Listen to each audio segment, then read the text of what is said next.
there's so much more to the bridging the gap. Like the farmers can't do it on their own. Consumers can't do it on their own. Sustainability people can't do it on their own. We need to be able to call the banker, and the banker still knows how to help them with that. That's important. I never thought about that. And they're willing to fund it. And I think what's really cool is, and we want to delve into this Walmart thing now because I think we're there. So I think I think Becca gets how you got to this point, right, with your passion. And I think the point that farmers can't do it alone, farmers need help, and farmers need sometimes money to do some things. And I know that there's some things Walmart is doing to make this happen out there. And I think you're the one out there trying to make the connections and do the things. So tell us a little bit more about what you do with Walmart. And I want to remind everybody, 50 million acres of land and 1 million square miles of ocean by 2030. That's the Walmart goal, right? Tell us more about what you're doing. And then also tell us a little bit about that world view, because you're not just in the United States. This is the world supplies to Walmart. That's so correct. How is that giving you a different perspective? Because I know that you've traveled and you've seen things, other places. Bring it all together for us. Yeah, and I love your way you put it. Like the world comes to Walmart. It does, and we're big. I knew we were big before I joined, but like now it's really big. Like we're like, wow, we're big. we're over 600 billion in revenue. We employed 2.1 million people, right? Like that's wild. We outclass a lot of countries. Right. It's wild. And with that, we're systemic, right? As you said, the world comes to Walmart, and a lot of it comes through agricultural and supply chains. The way that I work is I look at where those supply chains are coming from, right? First, because we're not drawing from everywhere. A lot of times we're drawing from areas that have a concentration of production, right? And we have suppliers there, we have supply chains, we know that. And then I overlay that with like, where are the natural resource concerns? What are the things that are coming our way that are going to degrade our ability to produce food from that area? And so with that overlay, that's cool. Yeah, it makes sense, right? Because actually what we're in this job, in this goal that you mentioned, this 50 million acres, it's not really tied to like the climate commitments that we make or anything like that. It's actually tied to like our just core business model of we take food and we put it on a shelf and customers buy it. And that's all depends on the natural capital that underlies that, right? We talked about the soil and the water that is just the basis of this. And if we don't take care of that, the prices for our customers will go up because the cost to get that food will go up when that food is more scarce, if commodity production starts to fail. So it's very logical, right? And so our point is we go back into those geographies, those ecosystems typically, because ecosystem is particularly good at producing one thing or a multitude of things, but you can put your arms around it. And we try to figure out first, what can we do on the business side? And so a lot of times it's certifications and things like that give us the knowledge that is produced in a certain way. And that's really helpful. A lot of times we don't have that. And so we have to say, okay, let's take the Great Plains, for example. We're at our lowest production of beef since 1962. There's fewer head of cattle out there since 1962. And a lot of that is due to two things. It's one, continuing an extended drought, right? It's just the forage is getting worse. And then the second thing is that we have a lot less integrated family farms, right? We have a lot of folks who used to maybe have 4 or 5 head of cattle plus a row crop operation. That just tends not to be as prevalent anymore. Yeah. So you've lost these like individual pastures that are scattered around the landscape, and a lot of those have been converted to row crops. And so you've lost the acreage that produces the cattle, and then the acreage that's left is getting degraded because of severe weather. So I'm focused on the Great Plains and investing in the forage quality of the Great Plains through soil health, which can be created by different grazing management techniques. We've probably all heard of like rotational grazing, right? The idea that you're moving the cattle through smaller slices of fields. Because cattle are like, they're picky and they don't function like bison, which just would literally mow it, right? They would just take everything as a herd, as they went, they would just mow the whole thing down. And so when you do rotational grazing, you're mimicking bison, which would come and they would just eat everything really fast and then move on, and it would regenerate, right? It would rest for a while, rather than the cows coming back as soon as it started having these shoots and clipping it off again. You get more cows per acre in this. You get better forage production.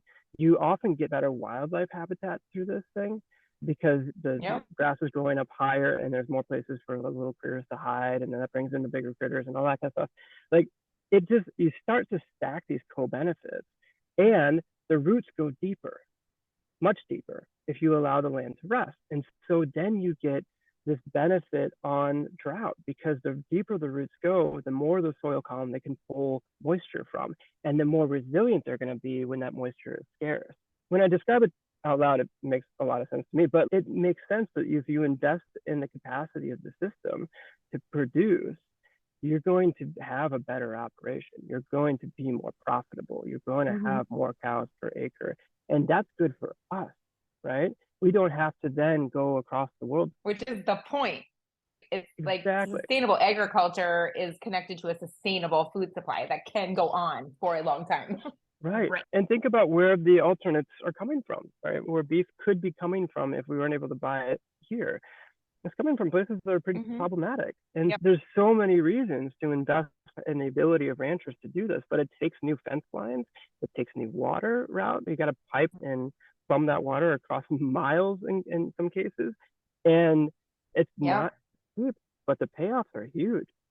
So that's our role, is figuring out where we can make those investments, either through philanthropy or through our supply chains, and help the producer be successful. Because if they're successful, we are successful in bringing great products at a great price to our customers and having them on the shelves.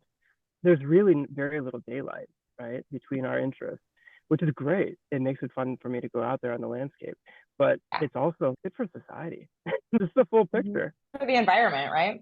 Absolutely. Which is why people care about it. And I think everyone can get on the same boat with it. So why do we not see that full picture, Greg? I think a lot of times it comes down to short-term thinking. Like Walmart's been around for 60 years, and we have the ability to have long-term thinking because of that. We're like, we're not going to go away anytime soon.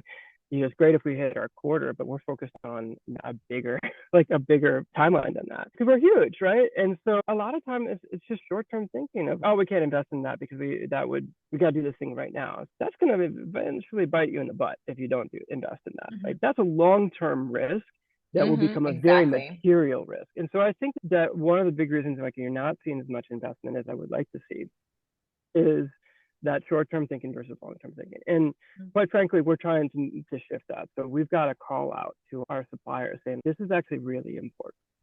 You have to, because we can't, like, I don't buy directly from farmers. Walmart rarely does. We buy from suppliers, right? So we have to work through the supply chains, through food companies and others that touch the farmer directly. We have to ask them to do this work. And so a lot of it is, if your biggest customer says, hey, what's really important? Like, people tend to listen to that. And that's really helpful in getting past that short-term inertia that holds, I think, a lot of action back. So Walmart has a really important role to play in moving people's perspectives past the quarter, past the year, past even the 3-year mark, and being like, hey, do you want to be in business for the next decade? Then this is probably something you got to invest in. And that's really helpful. I'm proud to be at a company who thinks in those timelines, because that's what farmers thinking, right? They're thinking 5 to 10 years ahead. They're thinking about next generation. Oh, absolutely. Again, it's just very little daylight once you start to look at the common value and that we get from this. But at the same time, Walmart also realizes, and this is how we're directing our capital, we also realize that we have a role to play, and since we benefit from the transition, right, of practices to a more regenerative system, we also have a role in helping to make that transition possible. And going back to those 3 things that I mentioned earlier, of certainly incentives to help with the cost, the assistance to help with the change management, and then also like to recognize that don't demand everything at once, right? Like on the complexity side, farmers like to experiment. They rarely like to make a wholesale change across their whole operation in 1 year. That I have not yet. I've yet to see that happen. But like, it's 5, 10, and 20-year plans, right? Right. Give them the time and the space to experiment and figure out what works, but support them in that. And so we very carefully, and I'm proud of this as a philosophy, we very carefully don't prescribe practices. We don't say you have to do this thing. We say, okay, what are the outcomes that you want to achieve on your land? What are the outcomes that we want to achieve at a landscape level? What are then the practices that are most realistic and practical for you to put into place? Let's support you on those, right? And that helps. Yeah, that's cool. Walmart should not be telling people how to farm. We should be helping them to farm. But so many places do. Yeah. And I think that's where a lot of farmers get their bad taste in their mouth about people coming in and telling them what to do, and then they don't give them any resources to do that. And I think there's a lot of companies out there that are very demanding, like, this is what we want, and if you don't give it to us, we're not taking your product. And I think the way Walmart's doing this is just really a great way to actually impact farmers themselves and the environment as secondary of that. It goes back to Becca's question about what are the headwinds there. And I think simplification is a headwind, because if you just like, everybody should do no-till and cover crops, you're like, oh, hold on. Have you been to a rice system? That doesn't work so great. So you gotta be specific to the farm and the land and what it needs. And even if you're like getting the pressure to be simplistic because it's easier for the talking points, like, don't do it. No, be open-ended, but be very clear about the outcomes that you're trying to achieve, right? So that's the other side of it. Is if I'm going to support a farmer and making changes that are going to build soil health, I am going to try and measure whether that soil health has been improved, right? That's what our goals are. So that can be a source of tension, is the measuring, monitoring, and verification, or MRV, it's like we call it in the vernacular. But at the same time, we have to be able to know that our money is going to something that has created an impact. And I think that's true for anybody. Like, it's in a business, you need to check up on how your money is operating. Again, I think that people get stuck in fast results and simplistic sort of program design. But when you start to listen to what farmers want to do and leave it open for that commonality of purpose, there's a lot of opportunity out there. I am so glad that you read the helm of this ship. Well, hold on. I'm not at the helm of this. I am a cog in a very large machine. I want to be very clear about that. Not the whole ship. Maybe like one of the boilers on the ship.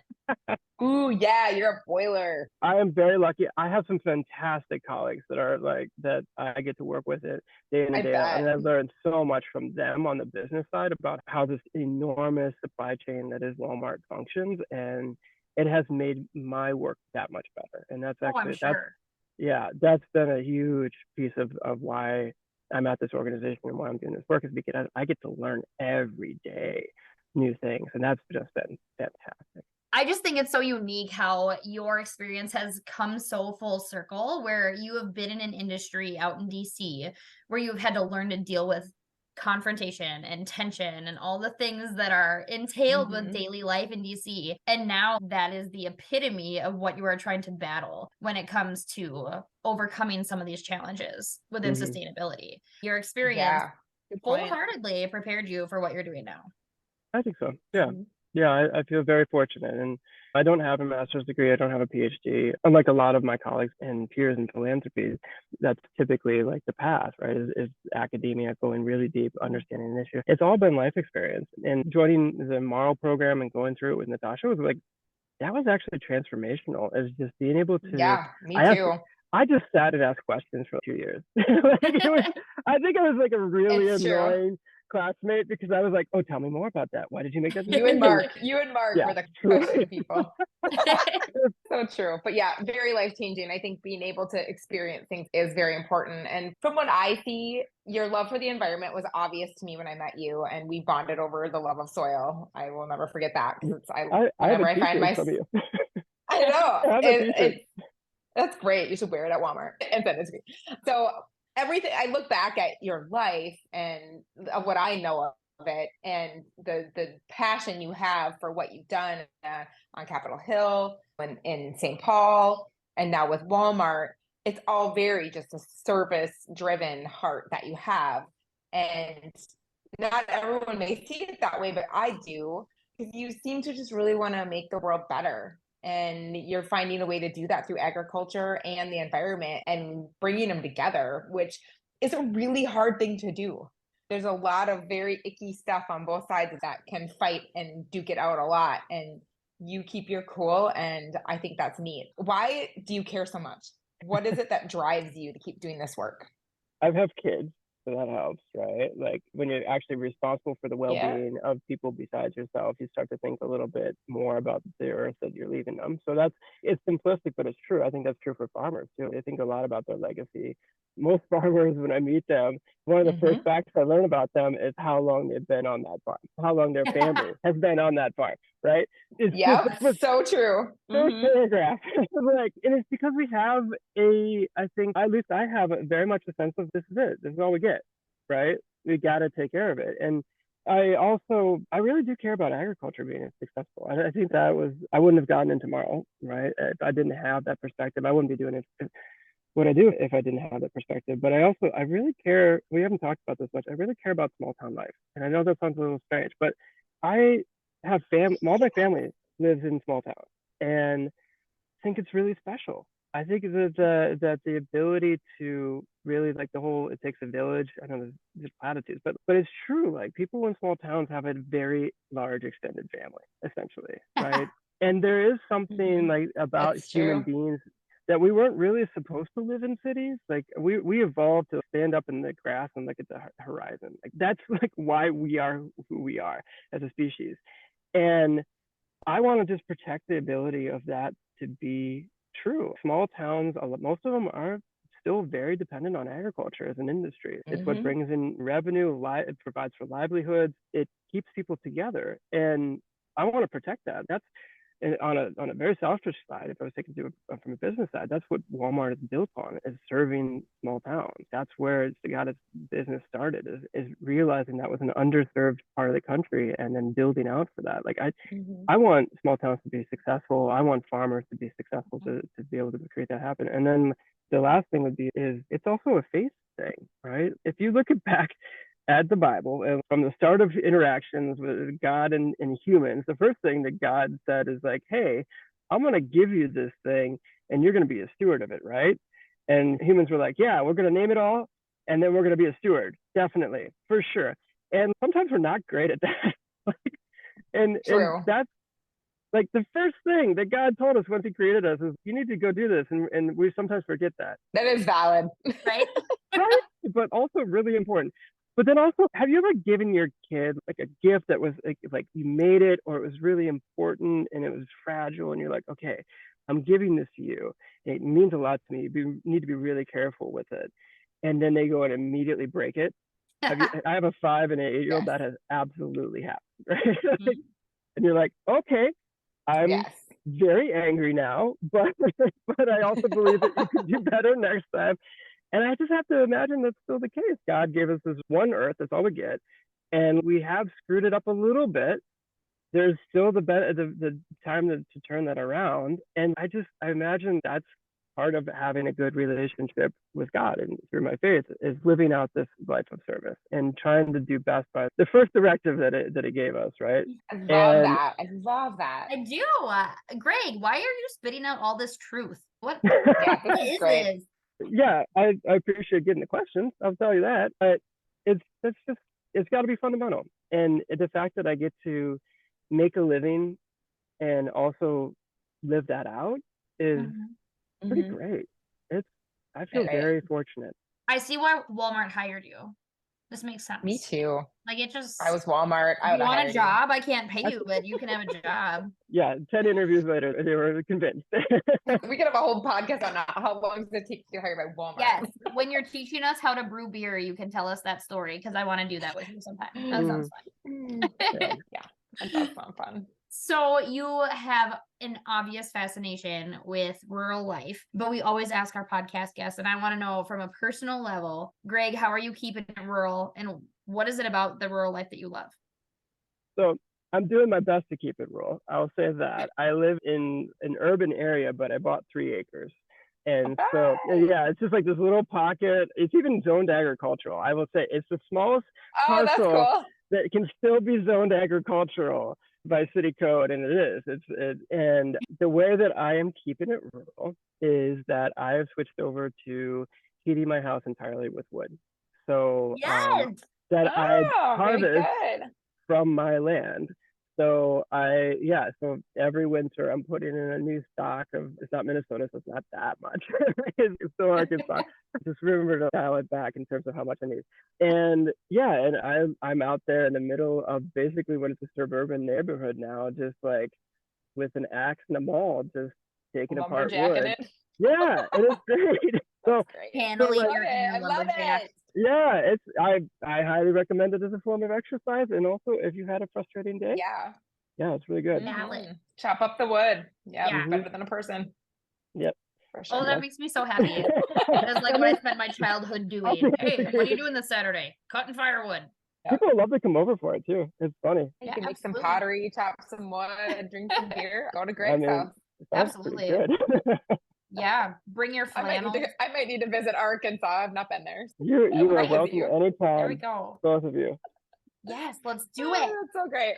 Greg, this was amazing. Just the nuggets. There's so many nuggets. I can't wait to listen to this and write all the nuggets down because I couldn't right now. But thank you so much for being with us. Please keep doing all the great work you're doing. And I think the world has a good role model in what Walmart's doing in the way that they're doing it. I think that there's a lot of people on the bandwagon of sustainable agriculture, but the way you have described it to us and what you're doing out there to develop relationships and be a resource for farmers, like that is the way, in my opinion, being a farm kid and a farmer's wife and all the things, that's the way to make a difference. And you are the perfect person to do that. You're very personable and you're easy to talk to and you are compassionate. So thank you for the work you're doing. Thank you for loving on the farmers because we love that.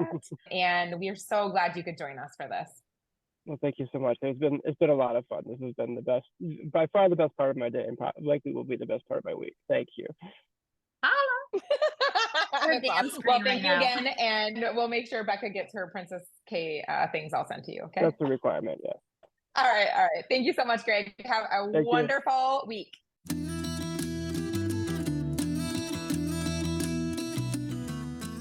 It's not a party without you there. Follow our crazy on Facebook and Instagram, and be sure to check out all episodes and extras at keepinitruralgirls.com. Until next time, keep it rural. It's time to pour on the fire and call in the dogs. That's all, folks.